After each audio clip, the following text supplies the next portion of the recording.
This is December 21st, 1987. My name is Joe Todd. This is an interview with Forrest W. Jones in Midwest City, Oklahoma. Mr. Jones, where were you born?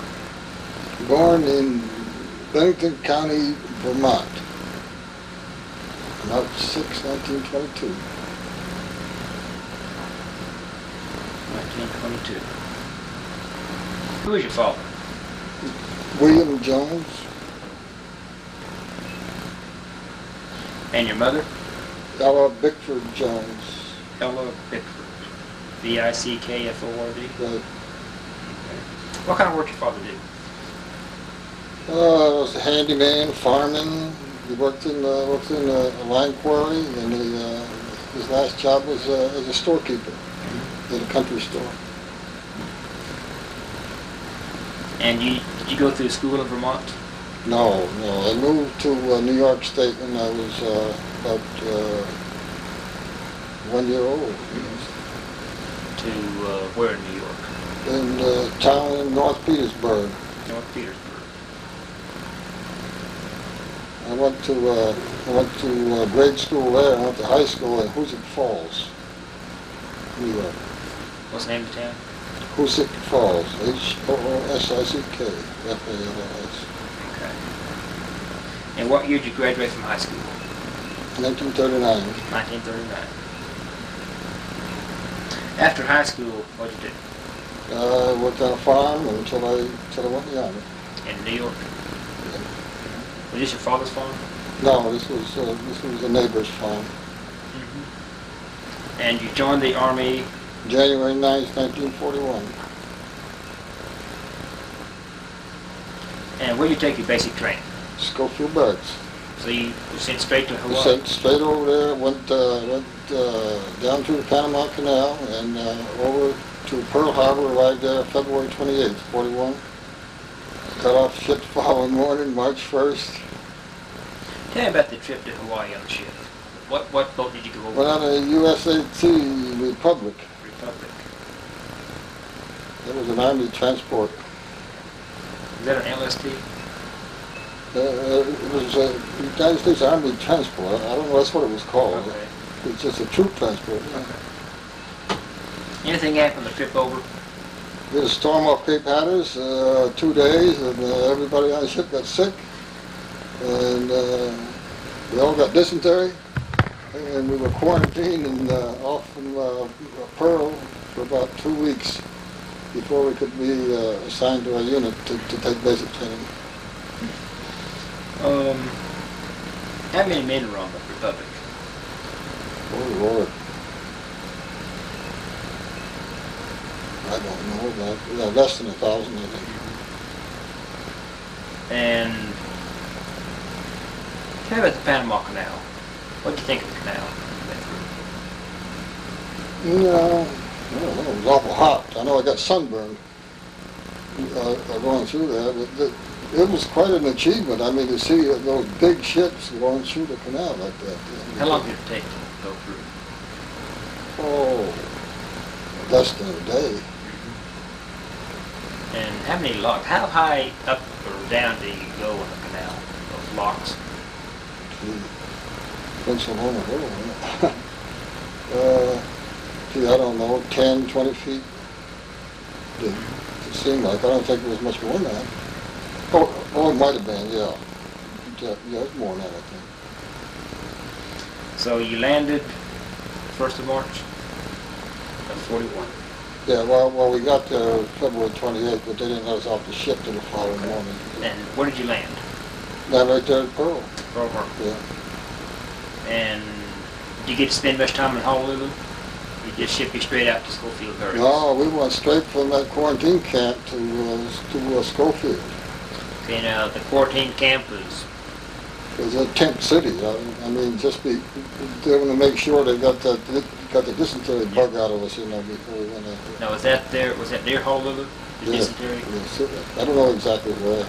Okay, and you were there for how many weeks? About 2-3 weeks. 2 or 3 weeks? Yeah. What did you do in the camp? Well, we just didn't do much of anything except we marched around, did a few drills and stuff like that. But the main thing was to get a system cleared out. Okay. And how you travel from there to Scofield Barracks? I don't remember, but it must have been by truck. I'm pretty sure. How far is that? Oh, I think about 15, 16 miles, something like that. And tell me about basic at Scofield, the training you went through. Well, it was kind of rough. Just ordinary basic, regular basic, you know, close order drill, and then we had a gun drill and all that kind of stuff. What weapons did you train with in basic? We trained with a 75 millimeter field gun. See, we took artillery basic, you know. And of course we trained with a 45, and a Springfield artillery. And that's about the only weapons we did. And you had the French 75. Yeah. Was that still horse drawn at that time? No. You hook it up to trucks. Okay, trucks. When did the Army dismount? Do you know? Go from horseback to trucks. Gee, I don't know. I have no idea. It was before I got in service. And how long did basic last?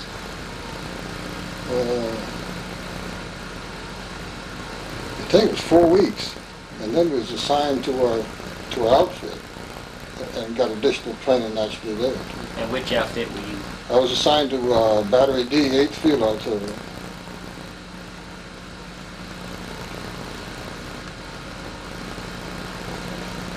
Were you assigned to a division, or was this a... That was part of the Hawaiian Department at that time. And October the 1st, they reorganized over there, and they activated the 24th Division and 25th Division. And our outfit became Battery A, 64th Field Artillery of the 25th Infantry Division.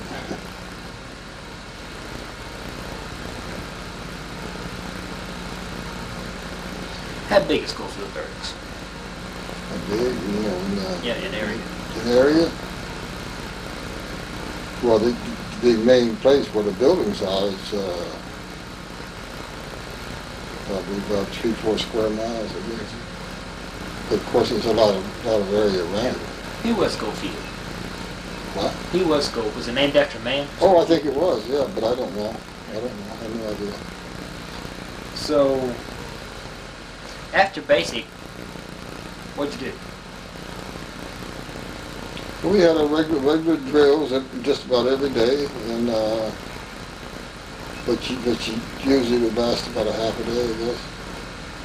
We used to get every Wednesday afternoon off, I remember that, and usually have inspections on Saturday, and get Saturday afternoon and Sunday off. What'd you do for recreation in your off-duty time? Yeah, well, I had a lot of sports over there, but I didn't get into that very much. Sometimes we went swimming out at Soldiers Beach. We'd go out there, I went out there several times. Where is Soldiers Beach? I don't know exactly where it is on the island. I think it's on the north side of the island. It was called Soldiers Beach, but I think it probably had another name. What was the attitude of the Hawaiians to the mainlanders at that time? They were kind of distant, you know, to us, you know. Do you have much contact with the Hawaiians at all? I didn't. No. How often did you go to Honolulu? I got to Honolulu 3 times is all the time I was there. Have you been back there since? I've been through there. I've flown in there at Hickam Field and flown out twice. Okay. Did you have any idea that we'd go to war? At that time, what I was going to do, I had no idea about it. What was your opinion of the war in Europe, of Germany and France? I was pretty young then. I didn't think too much about that, you know. But I knew that there was trouble in the world, and one of these days we're going to get into it. But I didn't expect to get into it, you know, like this, you know. It was a shock, you know. Was there any idea at all that Hawaii would be attacked by the Japanese? No. Well, our guns were packed in grease, you know, and contaminated and stuff. The next day, we were trying to get that stuff off, you know. I understand. Mr. Harding told me that they had an alert. They were on alert for 1 or 2 weeks, and then it was called off. I don't. That may have just been at Wheeler though, instead of Scofield. Yeah, that was probably the Air Force. Yeah, it was the Army Air Corps. Yeah, Army Air Corps didn't have an Air Force. So, what were you doing December 6th? December 6th, Saturday. Saturday. I can't remember, just laying around the barracks, I guess, because I didn't go anywhere. I don't think. 'Cause I remember what I was doing that morning of December 7th. Okay. So, what time did you get up on December 7th? It must have been probably about 7 o'clock. See, on Sunday, we didn't have any formations or anything. What time was Reveille normally? 6 o'clock. 6 o'clock. Yeah. And you slept in on Sunday. So you got up, and what'd you do? Tell me exactly what happened. You know, showered and shaved. Well, I was halfway through shaving is what happened. Halfway through shaving when we heard the explosions first. And then we heard some gunfire. So, you know, everybody went outside. And we saw these planes coming over with that rising sun on it, you know. And then it didn't know who it was, you know. But when the dirt started flying up in your face, you know, and the guy in front of me goes down, we knew what was going on. We knew we were at war, but, you know, we soon found out it was the Japanese that we were at war with. What was your thoughts when you first heard the explosions? What was going through your mind? Well, I thought they was having a mock battle or something, you know, some kind of training. I thought the Air Force was having a training, you know, and dropping bombs out in the field someplace or something. But when we found out they were real bullets, you know, we knew something bad was going on. So you're halfway through shaving, and then what did you do? You found out it was Japanese. Yeah, we went outside, and then we helped carry this, you know, one guy inside the mess hall there, so we could, you know, get him out, get him under cover. Was he wounded? Yeah, he had 3 bullets right through the groin. I don't know if he lived or not. Which direction did the Japanese come from, you know? Well, they came from the north, I understand, at Pearl, but I think they come over Coli Pass on us, which would be from the west. Can you show me out here?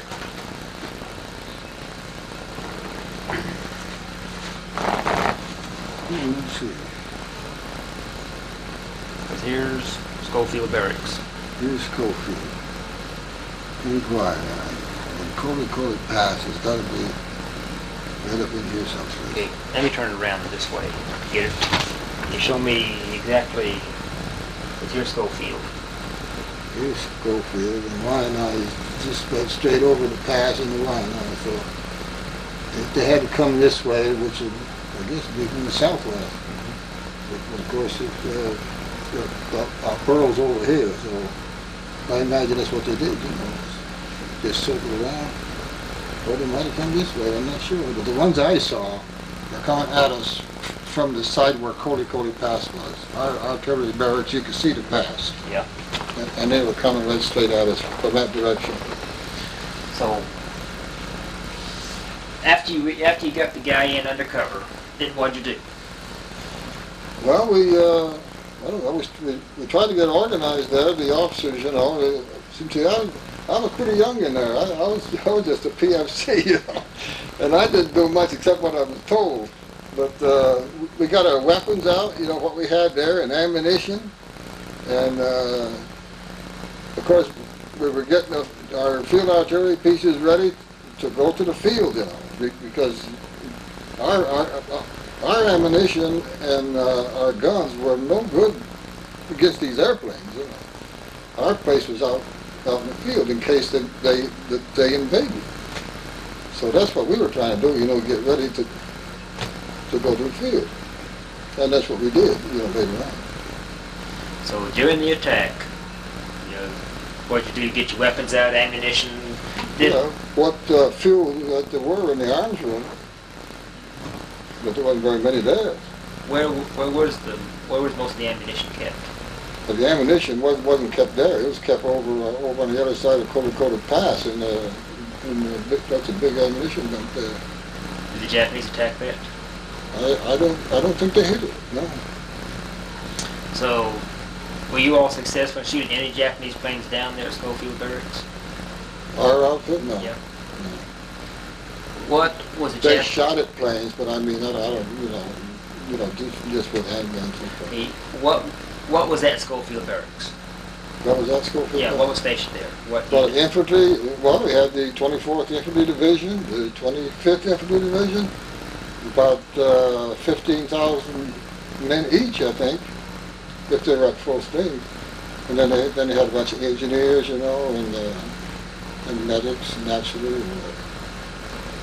What was the main target that the Japanese were hitting at Scofield Barracks? They weren't, I don't think they were hitting any target there. I think they were just strafing, is all. Did they bomb? No, I don't think there's any bombs dropped in Scofield, as far as I know. And of course, Wheeler Field's right on the edge of it, so they strafed that, and I think they dropped a few small bombs in there. Most of the big bombs, that Pearl and the Hickam Field. So, were you trying to shoot at the Japanese, find a place to hide, or what? I didn't have a gun myself. So, what'd you do? I don't remember doing much anything, just standing around, walking around, and talking, everybody talking, and just trying to figure out what's going on, and until our officers and NCOs got things organized and we started packing up, How many men were killed at Scofield? I don't remember. I got the figures on that, if you will. That's okay. How much damage was done there? Well, it's just knocked a bunch of windows out, and that's about it. And how long did the attack last? They come in there twice, as far as I know, and it wasn't long. Maybe 10 minutes, 10, 15 minutes at the most each time. But there was some, you could hear some dog fights up in the air, and very few of our planes up there, but once in a while, you'd hear them up there. Were you the one telling me about the big black limousine, the black car? Mm-hmm. Someone told me they saw a black car a couple days before the attack. All his antennas sticking out. Maybe it was true. No, I don't know anything about that. That's all new to me. So, what did you do after the attack? What did I do after the attack? It was just packing up and getting organized and getting our guns ready to go to the field. And they went to the field that afternoon. Did you think the Japanese would invade? Yeah. We expected that they would. And we got out in the field and we dug just about all night through rock and everything else, trying to get our guns in a gun emplacement so we could fire. And where did you go? What part of the island? I don't know what part it was. I have no idea. No. And how long were you out there? I wasn't out in the field all the time. They sent me back in after about a month. Sent me back into Scofield. And it's where the administrative headquarters was. And made me a company clerk, or battery clerk. So I stayed there until we shipped out. No, I didn't stay there either. I got transferred to division headquarters because they needed somebody down there that could take shorthand. And you took shorthand? Yeah. And division headquarters at Scofield? Yeah. Were there any civilians working on Scofield Barracks? Any belongings, civilians? I think so. Pretty sure. Oh yeah, there must have been in the laundries, the PXs and stuff like that. What was the attitude toward the Japanese on the island? The ones that lived in what after the attack? The attitude, our attitude? Yeah. We didn't trust them. We didn't trust them 1 inch. And how long were you at Scofield Barracks then after the attack? We left in October sometime. October 42? October 42. We left on the SS Norden. N-O-O-R-D-A-N. I think it was a Dutch ship. We was on the water about 45 days, and we landed at Red Beach, Guadalcanal on December 17th, I think, 42. Before we go there, if I ask a question, December 7th is, how would you answer that? It's a day I can't forget. I don't think other people should either, because we shared on one another. Anything happen on the trip to Guadalcanal on the north? One night we must have ran into a submarine or something that was surfaced because all hell broke loose up on deck, and we were packed five high in this thing, in the bunks, 5 high, and just like sandwiched in, and everybody was trying to get up on deck, and it was crazy, because we had all our gun, we had a gun, ammunition, and a pack and everything in that bunk. It was just impossible to get up on deck, and this lasted about an hour, I guess, despite whatever it was, and I never did find out what it was, because everything was so secret then, we didn't even know where we were going or anything until the morning we got off that ship. We didn't know we was going to Guadalcanal. Let me back up and ask that December 7th and the next few days, were people triggered happy? Yeah. Yeah, I understand that we shot our own planes down that were coming in. Probably, yeah. We were shooting cows, mongoose. So, December 17th, 1942. Was that the big invasion of Guadalcanal? No, August. So Guadalcanal had been taken by that time? Not entirely. It wasn't entirely taken until February of 43. So what'd you do on Guadalcanal? Well,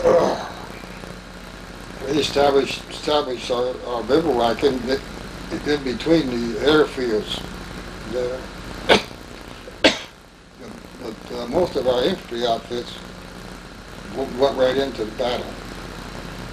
But I was signed to division headquarters then, so the only thing I got was air raids. What kind of command post did you have there in Guadalcanal? Or were you living quarters like? Oh, tent. We had tents, and our offices were tents. And who was division commander? There was J. Lawton Collins. Oh, J. Lawton Collins. Mm-hmm. He was later shipped over to New York. Yeah. What kind of man was he? As far as I know, he was a good man. Did you know him? No, I didn't really know him. I know him by sight, is all. And how far were you from the front lines at Guadalcanal? The Division CP? Oh, maybe 5 miles, 6 miles. And how long were you there? Well, we traveled around some of those other islands, some. But we left in November of 43 and went to New Zealand. So we were there quite a while. And why were you sent to New Zealand? We went down there for a rest. And what was the attitude that the New Zealanders toward the Americans? Oh, they were wonderful. Yeah, we didn't have any trouble there at all. I mean, they couldn't do enough for them. And I guess after Coral Sea, I was in Australia during the anniversary of Coral Sea Week. Mm. And any American treated like a king down there. Oh, yeah. During Coral Sea Oh, Week. they, And so how long were you there in New Zealand? It was there after Christmas and New Year's, sometime in January.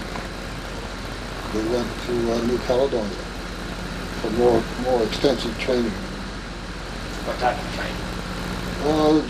Just physical training, mostly. We went on a lot of hikes and climbing and all kind of jungle training and stuff. Because I guess they figured they were going to.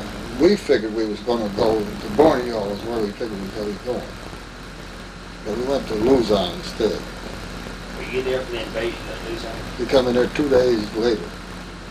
The invasion was the 7th in the game golf, and we got there the 9th of January, 45. Was the Battle of Manila still going on?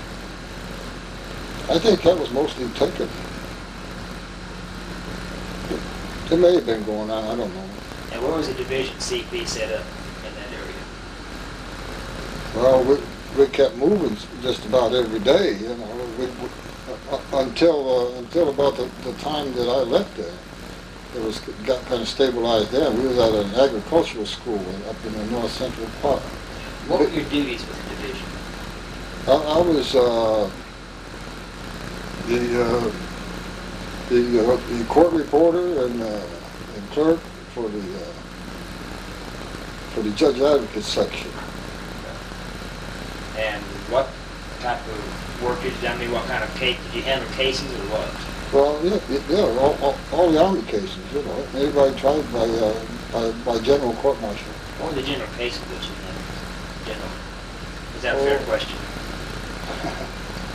Well,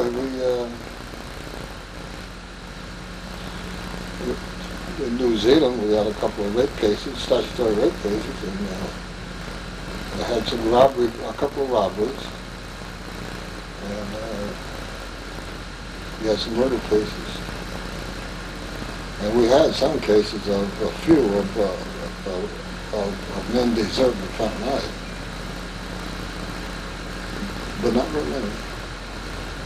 What's the penalty for desertion? Death. In wartime. Was it ever carried out? Not to my knowledge. It's automatically appealed anyway, so I would never know. So after Luzon, where'd you go? Went home. You came home. And what was the date? April 1945. I don't know, I was sent back to the States on a 45-day temporary duty deal. Then I was supposed to go back to my outfit to wherever it was. While I was home, the war over Europe ended. So I got a cablegram from my outfit in the Philippines. They wanted to know if I wanted to come back or stay in the States. So I give them an answer real quick.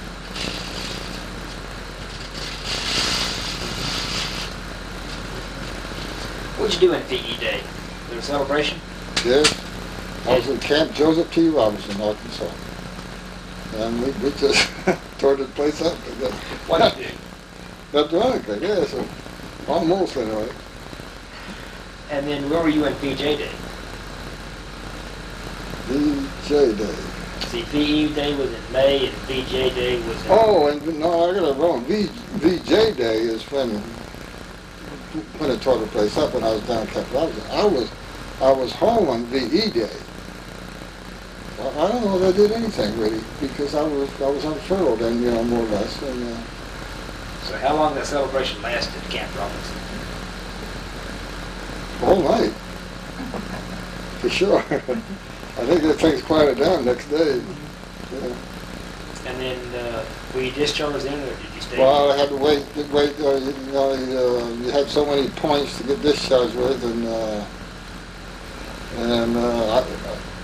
the job I had, I was a warrant officer there in the judge advocate section there, and I had to have a replacement before I could go. So I had to wait till I got a replacement who had lesser points than I did.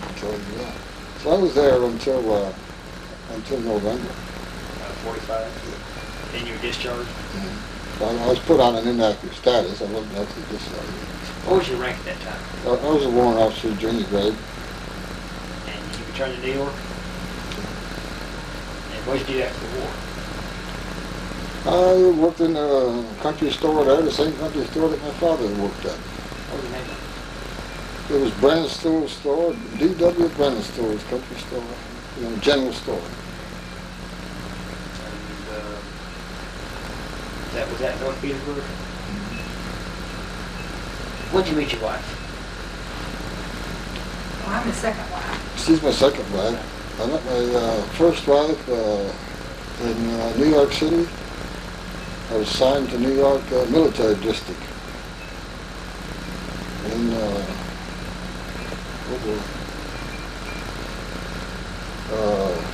1953 I met her. We got married in 1954.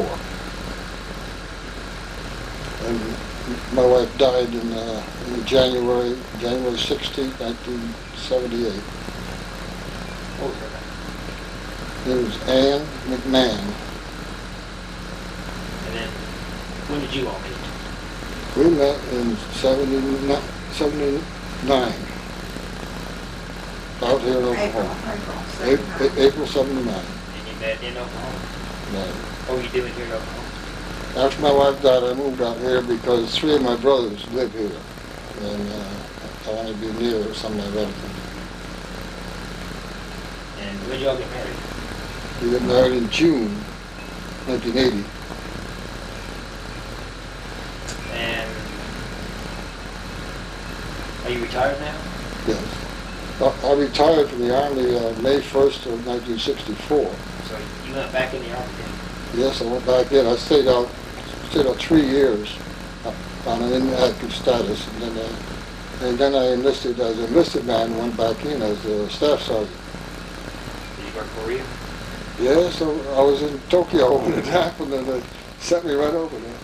What did you do in Korea? What I were you was saying? I was with an intelligence outfit, and I was in charge of getting our agents out to the front lines and getting them back.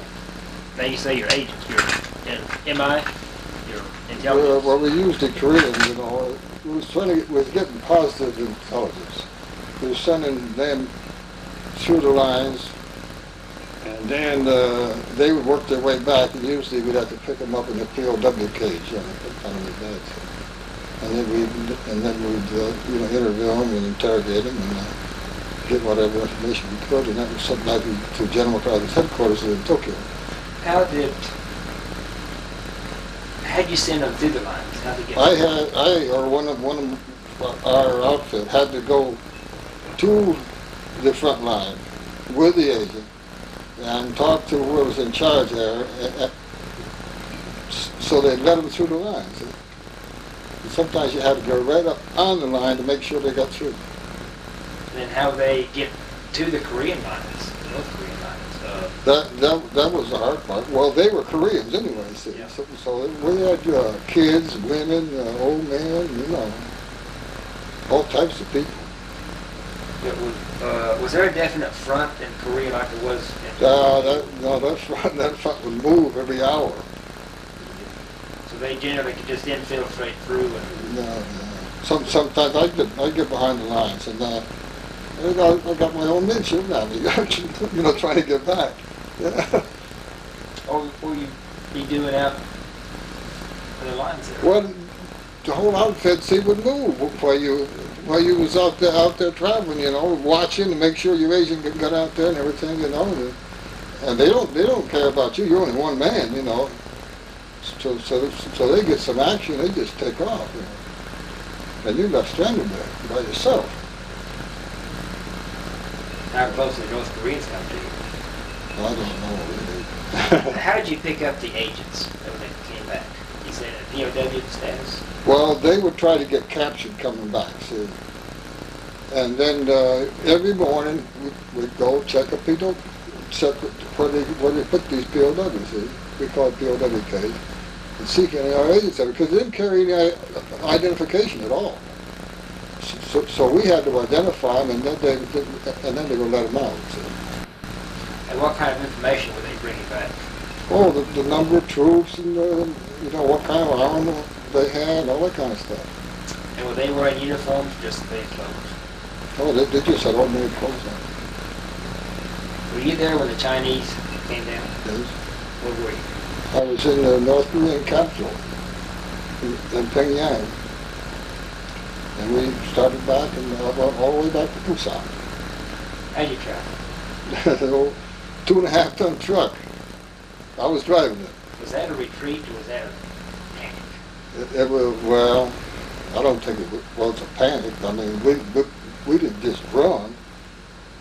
We just, you know, made our way backwards all the time. I talked to some guys in the first cab, and of course they were hit hard there. Yeah, They yeah. said it was just They just dropped and ran. Well, I guess some outfits had to. And of course, the first cab took the brunt of the Chinese attack there. They were really getting over there. So you came from, and you came to Luzon. How far is that? What did you retreat? The whole length of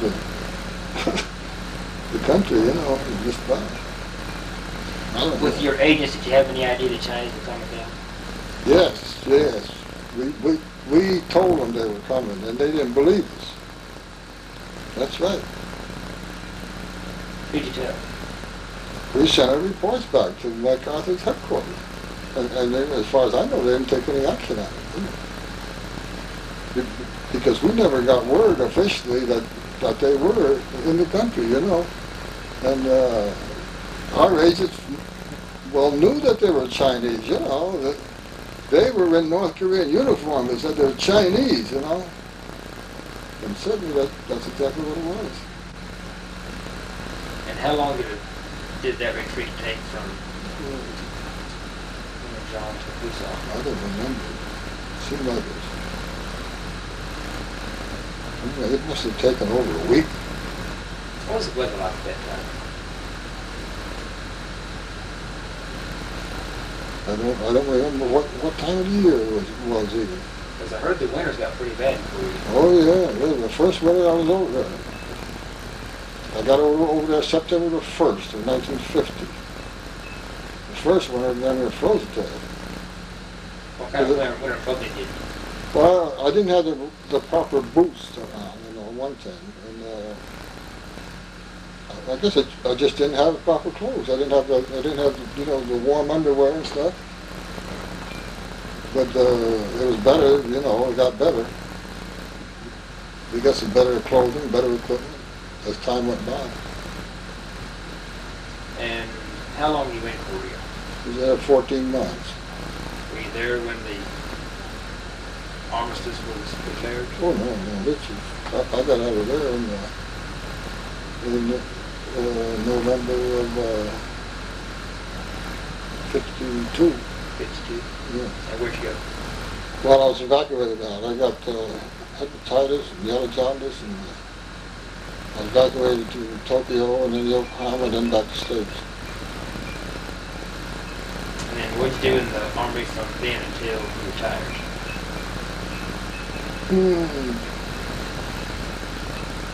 I was assigned to the military district in New York, and part-time in New Jersey, sub-area headquarters, until I was shipped to Germany. I went to Bamberg, Germany for 3 years. Was that still the Army of Occupation? No, That, no, it wasn't. Well, I don't think it was called it. No, it wasn't that time, no. Let me back up before we get into Germany. What was the attitude of the South Korean people to the Americans? It was very good, I thought, yeah. It took very good, We didn't have any fights, as far as I know. Why was Korea divided? Why was it divided? When was it divided in North and South Korea? After World War II. Why the division? Well, I don't know, because of the, I think it was the Russians had the north part and occupied the north part, and the Americans occupied the south part. Like the deal they had over in Germany, it was occupied by several different countries, 4 different countries, I think. What was the attitude of the German people toward the Americans when you were there? It was cordial, but there was some friction, I think, a little friction. And why did you retire at Oklahoma? Why did I retire at Oklahoma? Well, I came out here. You know when I came out here. You retired in New York. I retired in New York. I was in Fort Wadsworth on Staten Island, New York, when I retired from the Army in 1964. And you moved back to Oklahoma? No, I lived in New Jersey then. That's where my first wife was from. and I lived there until she died. In fact, I lived there. I was still in the Army when I lived there. You know, I lived there for several years, you know, before I retired. Even though, That's right. And then you moved over. yeah, I even rented my house out while I was over in Germany. You know, Yeah. yeah. Well, what have you done since retirement? Travel. Travel a lot if I can. Got to the point where it's kind of hard to get around sometimes. But I've had a couple heart attacks, and, you know, and About that surgery. very poor circulation. We all had bypass surgery. And I guess I just had a light stroke now, so. Anything else about December 7th that we didn't talk about? You can recall any specific incidents?